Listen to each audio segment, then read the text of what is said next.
Hello everyone, I'm Professor N.B. Chate. Welcomes you all in the 18th lecture of this measurement subject. So, my dear students, we have discussed the single phase AC circuits, that is purely resistive circuit, purely inductive circuit, and purely capacitive circuit. Then we have discussed single phase AC series circuits. In that, there are four types of single phase AC circuits. First one is the RL series circuit, second one is the RC series circuit, third one is the LC series circuit, and fourth one is the RLC series circuit. So then we have seen their voltage triangle, impedance triangle, and power triangle. How to draw the impedance triangle, voltage triangle, and power triangle. ठीक है, तो इतना सारा syllabus हमने last lecture पे देखा था. ठीक है, so just we'll overlook once what we have covered in the last lecture. We have covered this point, that is difference between unity power factor wattmeter and low power factor wattmeter in the last lecture. Then we have covered the circuit and phasor diagram for RL series circuit, RC series circuit, and RLC series circuit. Then we have covered how to draw the impedance triangle for RL series circuit, RC series circuit, and RLC series circuit. आणि याच्यावरूनच तुम्हाला मी हे तिन्ही जे impedance triangle दाखवले होते त्यावरूनच तुम्ही voltage triangle पण काढू शकता आणि पॉवर ट्रायंगल सुद्धा काढू शकता. सेम काढायचे, फक्त व्होल्टेज ट्रायंगल असेल तर व्होल्टेजेस दाखवायचे त्यावरती आणि पॉवर ट्रायंगल्स असतील तर पॉवर दाखवायचे तीन. ठीक आहे, एवढाच डिफरन्स आहे. Then we have discussed about the wattmeter विषयी पाहिलं आपण. देन कंपॅरिझन पाहिलं आपण करंट कॉइल आणि pressure coil. Now, in today's lecture, we are going to discuss about the electrodynamometer type instrument. So, my dear students, in the second chapter, we have already discussed about the dynamometer type instrument, right? Dynamometer type से instrument अपन already पहले ले, ठीक है? तो उसका हमने वहाँ पे construction देखा है, working principle देखा है, उसके बाद हमने reflecting torque and controlling torque के इक्वेशंस देखे डायनामोमीटर टाइप इंस्ट्रूमेंट के. ठीक है, तो वही फिर से एक बार यहाँ पे अपने को देखना है, लेकिन यहाँ पे ये वैट मीटर बोल के आपका यूज होता है. ठीक है, क्योंकि पावर मेजर करनी है अपने को, तो ये इलेक्ट्रोडायनामोमीटर टाइप का इंस्ट्रूमेंट है जो हम पावर मेजर करने के लिए यहाँ पे यूज करते हैं. ठीक है, सो क्या दिया है फर्स्ट पॉइंट देखो. So it works on the dynamometer principle, that is mechanical force exist between the two current carrying conductors और कॉइल्स. एक मैकेनिकल फोर्स एग्जिस्ट होता है जो दो करंट कैरिंग कंडक्टर्स के बीच में या फिर कॉइल्स के बीच में. ठीक है, तो वही डायनामोमीटर प्रिंसिपल पे यह अपना इलेक्ट्रोडायनामोमीटर टाइप इंस्ट्रूमेंट वर्क करता है. It is similar like that of the EMMC type instrument. Then it is portable and it is having highest precision. ठीक है, इसका प्रिसीजन हाईएस्ट होता है. ठीक है, पोर्टेबल है ये instrument. Now will see the construction of this dynamometer type instrument. ठीक है, ऐसा ही डायग्राम हमने ऑलरेडी डायनामोमीटर टाइप इंस्ट्रूमेंट में सेकंड चैप्टर में देखा था. ठीक है, यहाँ पे देखो दो करंट कॉइल्स दिखाए हैं यहाँ पे. ये है एक करंट कॉइल, ये दूसरा करंट कॉइल है आपका, और ये दोनों करंट कॉइल के बीच में ये यहाँ पे मूविंग कॉइल प्लेस की है. ठीक है, जिसको हम वोल्टेज कॉइल भी बोलते हैं. ठीक है, तो ये फिक्स्ड कॉइल होते हैं. ये करंट कॉइल जो है आपकी वो फिक्स्ड कॉइल है, और जो ये वोल्टेज कॉइल है वो आपकी मूविंग कॉइल है. तो there are two fixed coils.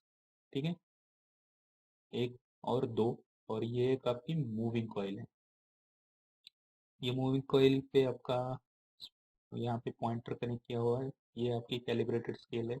यहाँ पे आप सप्लाई वोल्टेज दोगे. ठीक है, यहाँ पे एक रेजिस्टेंस कनेक्ट किया है, और ये आपका लोड है. ठीक है, तो ये सिंपल डायग्राम है आपकी इलेक्ट्रोडायनामोमीटर टाइप वैटमीटर की या फिर इलेक्ट्रोडायनामोमीटर टाइप के इंस्ट्रूमेंट की. ठीक है, तो इसका कंस्ट्रक्शन में क्या क्या दिया है देखो. Fixed coil. ठीक है, यहाँ पे दूसरा एक डायग्राम दिखा रहा है आपको. यहाँ पे फिक्स्ड कॉइल है ये दो. ठीक है, देन ये आपका स्पिंडल है, ये आपका बीच में का मूविंग कॉइल है. ये एयर स्प्रिंग्स यहाँ पे दिख रहे हैं आपको दो. ठीक है, then coil leads to meter terminals, ये जो कॉइल के लीड्स है वो मीटर टर्मिनल्स को जाते हैं आपके, और ये आपको पॉइंटर दिखाया है यहाँ, ठीक है। सो फिक्स्ड कॉइल्स क्या होते हैं देखेंगे यहाँ पर। The operating field is produce by the fixed coil, जो ऑपरेटिंग फील्ड प्रोड्यूस करते, जे ऑपरेटिंग फील्ड प्रोड्यूस होते ते कोण करतं, operating field produce fixed coil करतं, which is divided into 2 sections, आणि ते 2 सेक्शनमध्ये डिवाइड केलेले असतात to give a uniform field near the centre, कारण आपल्याला सेंटर जवळ युनिफॉर्म फील्ड मिळायला पाहिजे, त्यामुळं जे ऑपरेटिंग फील्ड प्रोड्यूस केलेली असते फिक्स्ड कॉइलनं ती डिवाइड होते 2 सेक्शन्समध्ये, जेणेकरून आपल्याला सेंटर जवळ युनिफॉर्म फील्ड मिळाली पाहिजे, ठीक आहे. The coil is wound with fine wire when used as a voltmeter. जी कॉइल वाउंड करतो आपण एका फाईन वायरनं, ठीक आहे. जी कॉइल वाउंड करतो आपण फाईन वायरनं जेव्हा आपल्याला त्याला व्होल्टमीटर म्हणून यूज करायचं असतं, आणि हेवी वायरनं आपण वाउंड करतो जेव्हा आपण त्याला ॲमीटर म्हणून यूज करायचं असतं, ठीक आहे. ॲमीटर आणि वॅटमीटर म्हणून जेव्हा यूज करायचं तेव्हा हेवी वायरनं कॉइल वाउंड करायची, आणि जेव्हा व्होल्टमीटर म्हणून यूज करायचे तेव्हा फाईन वायरनं त्याला वाउंड करायची, कॉइल वाउंड करायची.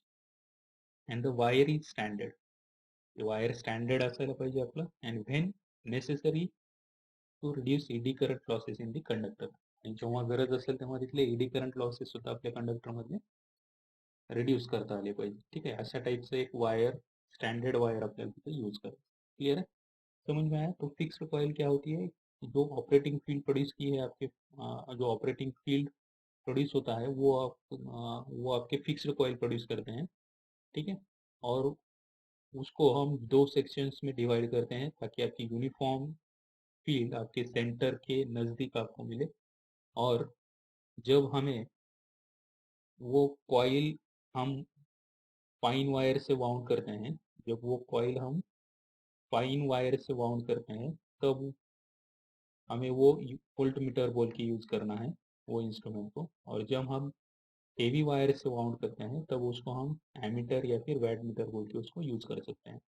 और जो वायर है वो आपका स्टैंडर्ड होना चाहिए, और जब ज़रूरत है तब वहाँ के एडी करंट लॉसेस जो होते हैं कंडक्टर्स में उनको रिड्यूस भी करना आना चाहिए, ठीक है। तो ऐसा ऐसा आपको फिक्स्ड कॉइल्स वहाँ पे यूज करना है, ठीक है।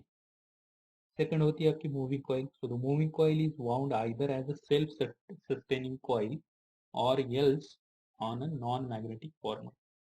तो मूविंग कॉइल होती है वो वाउंड की जाती है सेल्फ सस्टेनिंग कॉइल बोल के, या फिर नॉन मेटेलिक फॉर्मर बोल के, ठीक है। And the use of metallic former is avoided in order to avoid the inducement of the eddy current. जो यूज होता है आपके मेटेलिक फॉर्मर का वो अवॉइड किया जाता है ताकि आपका जो इंड्यूसमेंट है करंट का वो अवॉइड किया जाए। And both moving coils and fixed coils are air core. तो मूविंग कॉइल और फिक्स्ड कॉइल है आपकी वो एयर कोर होनी चाहिए, ठीक है। ये है आपका moving coil. Now moving system क्या होती है, तो moving coil is supported by an aluminium spindle. जी मूविंग कॉइल असते आपली ती सपोर्ट केलेली असते तिथल्या ॲल्युमिनियम स्पिंडलनं आणि ज्युएल बिअरिंगनं, ठीक आहे. And carries a pointer moving over a graduated scale, आणि तिथे त्याच्यावरती एक पॉइंटर सुद्धा कॅरी केला जातो जो त्या ग्रॅज्युएटेड स्केलवरती आपला मूव्ह होत असतो, ठीक आहे. डायग्राममध्ये तुम्ही पाहिलेलं हा पॉइंटर आहे आपला, आणि इकडे ग्रॅज्युएटेड स्केल असते आपली त्याच्यावरती तो पॉइंटर आपला मूव्ह होत असतो. And the entire movement is very solid and rigidly constructed. जो पूरी मूवमेंट होती है वो आपकी सॉलिड होती है और बहुत ही रिजिडली कंस्ट्रक्ट की होती है in order to keep mechanical dimension stable, ताकि आपके मैकेनिकल डायमेंशन वहाँ पे स्टेबल रह जाए। एंड इट्स कैलिब्रेशन इन, और आपका कैलिब्रेशन भी इंटैक्ट रह जाए, ठीक है। उसकी वजह से आपके जो एंटायर मूवमेंट है वो सॉलिड और रिजिडली कंस्ट्रक्ट की होती है, क्लियर है। ये है आपका मूविंग सिस्टम। अभी इसमें कंट्रोल सिस्टम है, the controlling torque. Control system में क्या आता है, कंट्रोलिंग टॉर्क, ठीक है। मूविंग सिस्टम में क्या आ गया आपका, aluminium spindle jewel bearing carriage and carriage a pointer, तो ये सारे आ गए आपके मूविंग सिस्टम। अभी कंट्रोल सिस्टम में क्या आता है देखो, तो controlling torque is provided by two control springs which also act as a leads to the moving coil. Control system में आपका कंट्रोलिंग टॉर्क प्रोवाइड किया होता है और वो कौन करते हैं, टू कंट्रोल स्प्रिंग्स। यहाँ पे आपको दिख रहे हैं ये दो कंट्रोल स्प्रिंग्स है आपको, तो ये कंट्रोलिंग टॉर्क प्रोड्यूस करते हैं। और इसके जो टर्मिनल्स है, ठीक है, जो लीड्स है वो मूविंग कॉइल को वो which act also acts as a leads to the moving coil, वो मूविंग कॉइल के लिए लीड्स बोल के भी वहाँ पे एक्ट होते हैं। ठीक है, यहाँ पे दिख रहा है आपको coil leads to the meter term. और उसके बाद की सिस्टम होती है डैम्पिंग सिस्टम। तो इसमें कौन सी डैम्पिंग यूज होती है, जैसे हमने EMMC टाइप में देखा है, ठीक है, बाद में EMI टाइप के इंस्ट्रूमेंट में देखा है कौन सी डैम्पिंग यूज होती है, और डायनामीटर टाइप के इंस्ट्रूमेंट में भी को देखा है अपन ने कौन कौन सी डैम्पिंग यूज होती है। तो आपको अगर ध्यान में है तो आपको मालूम होगा कि PMMC टाइप के इंस्ट्रूमेंट में हम एडी करंट डैम्पिंग यूज करते हैं, EMI टाइप के इंस्ट्रूमेंट में हम एयर फ्रिक्शन डैम्पिंग यूज करते हैं, और डायनामीटर टाइप के इंस्ट्रूमेंट में हम eddy current and air friction damping, ऐसे दोनों में से कौन से भी यूज कर सकते हैं। तो यहाँ पे देखो क्या दिया है कि damping system here air friction damping is used in these instruments and may be either piston type or vane type. Air friction type damping use होती है इस इंस्ट्रूमेंट में, और वो एक तो आपकी पिस्टन टाइप होगी या फिर वेंट टाइप होगी। ठीक है, एयर फ्रिक्शन डॅम्पिंग यूज होते त्या इंस्ट्रुमेंटमध्ये आणि ती एकतर पिस्टन टाईपची असेल किंवा व्हेंट टाईपची असेल. Eddy current damping cannot be use in these instruments as introduction of permanent magnet for the purpose. इथं एडी करंट डॅम्पिंग यूज करत नाही आपण या इंस्ट्रुमेंटमध्ये, कारण तेव्हा तिथं इंट्रोडक्शन होतं परमनंट मॅग्नेटचं या पर्पजसाठी, would distort the working magnetic field of the instrument. Permanent मॅग्नेटमुळे काय होते, तिथली जी वर्किंग मॅग्नेटिक फील्ड असते इंस्ट्रुमेंटची ती डिस्टर्ब होते, त्यामुळे आपण इथं एडी करंट डॅम्पिंग यूज केलेली नाही आहे. ठीक आहे, देन शिल्डिंग, नेक्स्ट पार्ट आहे shielding. The operating magnetic field produce by the fixed coil. जो ऑपरेटिंग मॅग्नेटिक फील्ड आहे कोण प्रोड्यूस करते, ते फिक्स्ड कॉइल प्रोड्यूस करत आहे in these instrument and is somewhat weaker. आणि ती ऑपरेटिंग मॅग्नेटिक फील्ड वीकर असते in comparison to that in instrument of the other types. दुसऱ्या इंस्ट्रुमेंटच्या कम्पॅरिझनमध्ये याच्यामधली जी मॅग्नेटिक फील्ड आहे ती समवॉट वीकर आहे. ठीक आहे, ती ऑपरेटिंग फील्ड प्रोड्यूस केलेली फिक्स्ड कॉइल या इंस्ट्रुमेंटमध्ये ती समवॉट वीकर आहे ॲज कम्पेअर टू दुसऱ्या टाईपच्या इंस्ट्रुमेंट्सपेक्षा. So it is essential to provide magnetic shielding to this army. तो उसकी वजह से यहाँ पे मैग्नेटिक शील्डिंग वहाँ पे प्रोवाइड करना यहाँ पे ज़रूरी होता है. ठीक है, now the essential assembly is surrounded by a laminated steel shield. ये जो कंप्लीट असेंबली है आपकी, complete assembly is surrounded by a laminated steel. एक लैमिनेटेड स्टील से ये कंप्लीट असेंबली अपन सराउंड करते हैं टू प्रोटेक्ट द इंस्ट्रूमेंट. आपके इंस्ट्रूमेंट को वहाँ पे प्रोटेक्ट करना है फ्रॉम एक्सटर्नल मैग्नेटिक फील्ड से. ठीक है, क्योंकि which may affect the operation of the instrument. वहाँ पे आपका इंस्ट्रूमेंट के ऑपरेशन पे वहाँ पे अफेक्ट हो सकता है. इसलिए इसलिए आपके इंस्ट्रूमेंट को एक्सटर्नल मैग्नेटिक फील्ड से प्रोटेक्ट करने के लिए एक लैमिनेटेड स्टील शील्ड प्रोवाइड करनी होती है पूरे असेंबली के बाजू. ठीक आहे, समजलं. कंप्लीट असेंबलीला आपल्याला सराउंड करायचं एका लॅमिनेटेड स्टील शील्डनं, जेणेकरून आपल्या तिथल्या इन्स्ट्रुमेंटला प्रोटेक्ट करता येईल आपल्याला एक्सटर्नल मॅग्नेटिक फील्डपासून, कारण त्यामुळं which may affect the operation of the instrument, त्यामुळे ते ऑपरेशन जे आहे आपल्या इंस्ट्रुमेंटचं त्याच्यावरती अफेक्ट होऊ शकतो. So this is the overall construction of the dynamometer type instrument. या फिर आपने अगर वो, मैंने आपको सेकंड चैप्टर में जो डायनामोमीटर टाइप का इंस्ट्रूमेंट बोला है वो अगर एक्सप्लेनेशन लिखा यहाँ पे तो भी चलता है, या फिर आपको ये एक्सप्लेनेशन लिखना है तो भी चलता है. ठीक है, जो आपको इजी लगे वो एक्सप्लेनेशन कंस्ट्रक्शन में लिख सकते हो. ठीक है, now will see the working. ये कैसे वर्क होता है देखेंगे. So when the instrument is connected in the circuit then the operating current flow through the coils. ये जो इंस्ट्रूमेंट हम कनेक्ट करते हैं सर्किट में तब आपका ऑपरेटिंग करंट फ्लो होता है कॉइल में से. जेव्हा हे इंस्ट्रूमेंट आपण कनेक्ट करतो सर्किटमध्ये तेव्हा ऑपरेटिंग करंट फ्लो होतो आपल्या कॉइल्समधून. And the interaction between the magnetic fields produce by the coils produces a mechanical force on the moving coil. जे इंटरॅक्शन आहे इथं दोन्ही मॅग्नेटिक फील्डचं जे प्रोड्यूस केलेले आहेत कॉइल्सनं, ठीक आहे, जे इंटरॅक्शन आहे मॅग्नेटिक फील्ड्स मधलं त्या कॉइल्सनं प्रोड्यूस केलेले आहे. त्यामुळे तिथे एक मेकॅनिकल फोर्स प्रोड्यूस होतो मूविंग कॉइलवर. ठीक है? जो इंटरैक्शन है दो मैग्नेटिक फील्ड्स में जो कॉइल्स ने प्रोड्यूस की है उसकी वजह से वहाँ पे एक मैकेनिकल फोर्स प्रोड्यूस होता है मूविंग कॉइल के ऊपर. So the result is that moving coil moves the pointer. तो इसका रिजल्ट क्या मिलता है अपने को कि मूविंग कॉइल क्या करती है आपके पॉइंटर को मूव करती है over calibrated scale to give the reading. ठीक है, आप कहेंगे मूव तो मूविंग कॉइल है वो मूव करती है पॉइंटर को कैलिब्रेटेड स्केल के ऊपर और तब आपको रीडिंग वहाँ पे मिलती है. ठीक है. Now since the fixed coil current is proportional to the load current, जो फिक्स्ड कॉइल का करंट है वो प्रोपोर्शनल है आपके लोड करंट को and the moving coil current is proportional to the voltage. आपका मूविंग कॉइल का करंट प्रोपोर्शनल है वोल्टेज को और आपके फिक्स्ड कॉइल का करंट प्रोपोर्शनल है आपके लोड करंट को. So the deflecting torque is proportional to the product of voltage and current. तो उसकी वजह से वहाँ पे डिफ्लेक्टिंग टॉर्क ये प्रोपोर्शनल आता है आपके वोल्टेज एंड करंट के प्रोडक्ट को, यानी मल्टीप्लिकेशन लेना है वहाँ पे. और वोल्टेज एंड करंट का मल्टीप्लिकेशन लिया तो आपकी क्या बनती है वहाँ पे पावर बनती है. ठीक है, समजला. फिक्स्ड कॉइलचा करंट हा प्रोपोर्शनल आहे लोड करंटला आणि मूव्हिंग कॉइलचा करंट हा प्रोपोर्शनल आहे व्होल्टेजला. त्यामुळे डिफ्लेक्टिंग टॉर्क हा प्रोपोर्शनल येतो आपल्या व्होल्टेज आणि करंटच्या प्रॉडक्टलाच म्हणजेच मल्टिप्लिकेशनला, म्हणजेच आपली ही पॉवर असणार. So when direction of current reverses, जेव्हा करंटची डायरेक्शन रिव्हर्स होईल आपल्या then it reverses the direction of current of the fixed as well as moving coil. जब आपकी करंट की डायरेक्शन रिवर्स होती है तब आपके जो डायरेक्शन है current current of the fixed coil as well as moving coil उसकी भी डायरेक्शन क्या होती है आपकी रिवर्स होती है.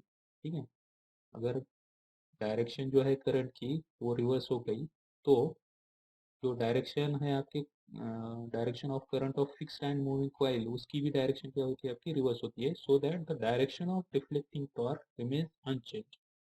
और तब आपकी जो डिफ्लेक्टिंग टॉर्क की डायरेक्शन है वो रिमेन्स अनचेंज्ड रहती है. ठीक है, यानी वहाँ पे उसकी डिफ्लेक्टिंग टॉर्क की डायरेक्शन चेंज नहीं होती.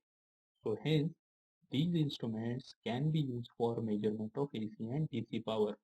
तो उसकी वजह से ये जो इंस्ट्रूमेंट्स है वो हम यूज कर रहे हैं AC and DC power measurement के लिए. तो ये सिंपल वर्किंग प्रिंसिपल है आपके डायनामोमीटर टाइप के इंस्ट्रूमेंट का. ठीक है, अभी इसके हम कंट्रोलिंग एंड डिफ्लेक्टिंग टॉर्क की इक्वेशंस देखेंगे. ठीक है, तो यहाँ पे देखो टॉर्क इक्वेशन लिखा है. So if IF and IM are the currents flowing through the fixed coil and moving coils respectively, then deflecting torque is given by IF यानी आपका फिक्स्ड कॉइल का करंट है और IM आपके मूविंग कॉइल का current है. तो deflecting torque का इक्वेशन क्या लिखेंगे अपन, दोनों का multiplication TD is proportional to IF into IM. समजलं, IF म्हणजे काय current flowing through the fixed coil आणि IM म्हणजे काय current flowing through the moving coil. ठीक आहे, तर डिफ्लेक्टिंग टॉर्कचं इक्वेशन कसं लिहिता येईल आपल्याला, deflecting torque is equal to दोघांचं multiplication IF into I. Clear, समजलं. IF म्हणजे current flowing through the fixed coil. Fixed coil कोणती आपली करंट कॉइल. ठीक आहे, आणि मूविंग कॉइल कुठली आपली प्रेशर कॉइल. हा वॅटमीटरचा सिम्बॉल आपण ऑलरेडी पाहिलेला आहे. ठीक आहे, त्याचा मिनिंग पण मी सांगितलं तुम्हाला. राईट, ही करंट कॉइल आहे, ही प्रेशर कॉइल आहे वॅटमीटर मधली. ठीक आहे, टोटल करंट आहे आपला. टोटल करंट इथं आल्यानंतर हा नोड पॉइंट होईल आपला और यहाँ से करंट दो पार्ट में डिवाइड हो जाएगा. आधा करंट इधर जाएगा करंट कॉइल में से और आधा करंट प्रेशर कॉइल में से तो होगा. यहाँ पे सप्लाई वोल्टेज देंगे आप तब. और यहाँ पे एक रेजिस्टेंस कनेक्ट किया है आर प्रेशर कॉइल की सीरीज में और यहाँ पे लोड कनेक्ट किया है. ठीक है, तो समझ में आया. IF क्या है आपका current flowing through the fixed coil and IM क्या है आपका current flowing through the moving coil. तब डिफ्लेक्टिंग टॉर्क का इक्वेशन क्या लेना है आपको, TD is equal to current into current flowing through the fixed coil and current flowing through the moving coil, ये दोनों का मल्टीप्लिकेशन लेना. ठीक है, now in spring control instruments controlling torque का इक्वेशन क्या ले देखे थे अपन ने, TC is proportional to theta that is deflection. Right. TC किसको प्रोपोर्शनल होता है आपके थीटा को. But in steady state deflected position यानी स्टेडी स्टेट यानी इक्विलिब्रियम कंडीशन जब रीच होती है तो controlling torque and deflecting torque equal होते हैं, मालूम है अपने को। और तब थीटा किसको प्रोपोर्शनल आएगा, I F into I am को। तो I F and I am क्या रहेंगे, इधर इक्वल रहेंगे, ठीक है, स्टेडी स्टेट कंडीशन में। तो थीटा किसको प्रोपोर्शनल आएगा, आई स्क्वायर को। क्लियर है। तो this is the torque equation of the dynamometer type instrument.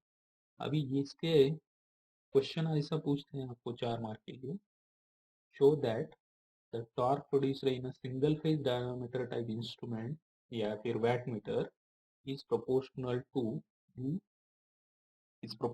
to the power to be measured. So that the torque produced in a single phase dynamometer type wattmeter is proportional to the power to be measured. ऐसा question आपको 4 mark के लिए पूछते हैं। तो आपको torque equation simply derive करना ही, ये ध्यान में रखो आपसे, ठीक है।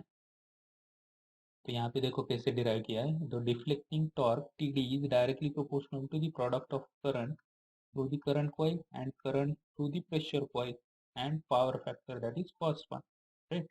यहाँ पे भी हमने वही बोला है, डिफ्लेक्टिंग टॉर्क किसको प्रोपोर्शनल है, current flowing through the current coil then current flowing through the pressure coil and वहाँ के पावर फैक्टर को यानी cos phi को। तो टी का इक्वेशन क्या लिख सकते हैं अपन, T is proportional to I C into I P into cos phi। I C आपका current flowing through current coil है, ये देखो current flowing through current coil, IP क्या है आपका, current flowing through the pressure coil. Clear है। और cos phi वहाँ का एंगल रहेगा आपका, यानी पावर पावर फैक्टर रहेगा, ठीक है।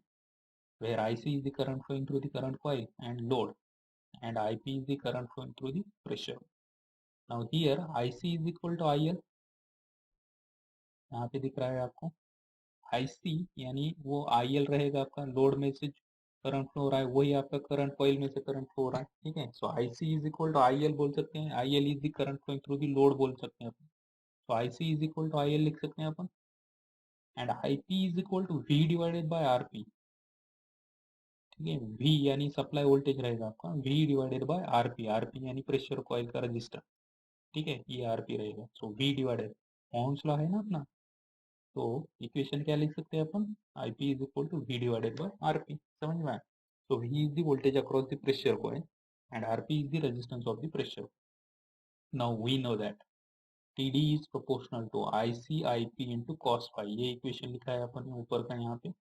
Now T D is proportional to I C की वैल्यू किसके इक्वल है, आई एल के। सो आई एल यहाँ पे पुट कर दिया मैंने, I L into I P का फॉर्मूला क्या लेते हैं यहाँ पे, V divided by R P, तो यहाँ पे पुट कर दिया V divided by R P into cos phi as it is. So T D is proportional to V into I L as it is रहेगा, और यहाँ पे cos phi as it is रहेगा, क्योंकि यहाँ पे आर पी आपको constant लेना है, क्योंकि रेजिस्टेंस जो होता है प्रेशर कॉइल का वो कांस्टेंट होता है, ठीक है। तो ये फॉर्मूला क्या हो जाएगा आपका, टी डी यानी deflecting torque is equal to V I cos phi, general formula. और वी आई कॉस फाई किसका फॉर्मूला है, पावर का। So T D is proportional to power. Clear है। तो ये सिंपल ऐसे 4 मार्क के लिए क्वेश्चन पूछते हैं आपको, show that the torque producing the single phase dynamometer type wattmeter is proportional to the power to be measure. Clear है, कुछ डाउट इसमें। Now we'll see what are the errors takes place in this dynamometer type instrument।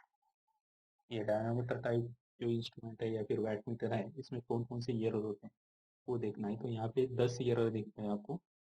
पहला error है आपका error due to the connection method और method of connection. Second error है error due to the pressure coil inductance. Then third error है error due to the pressure coil capacitance. Fourth error है error due to mutual inductance effect. Fifth error है आपका error due to stray magnetic field. Sixth error है आपका error due to eddy currents. Seventh error है आपका temperature error, that is temperature error due to the internal heating.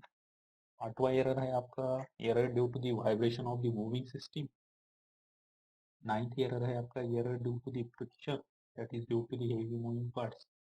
And tenth error है आपका frequency error. Clear है।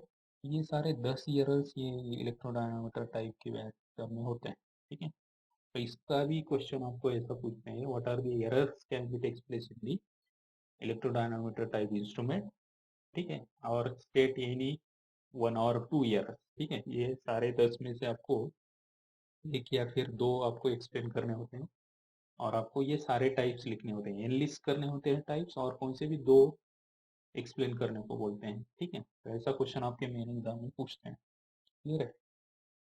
सो the we'll see the each and every error in detail in the next class, ठीक है। we'll stop here क्योंकि ये point एक lecture में अभी के जो टाइम बचा है अपने उतने टाइम में नहीं होता है cover, so that we will see in the next lecture, ठीक है। So thank you for watching this video lecture again. अगर आपको आज के पॉइंट में कुछ डाउट है, ठीक है, यानी इलेक्ट्रोडायनामोमीटर टाइप इंस्ट्रूमेंट में कुछ डाउट है तो आप मुझे कभी भी पूछ सकते हैं, ठीक है। So thank you for watching this video, will meet in the next lecture, right. Thank you.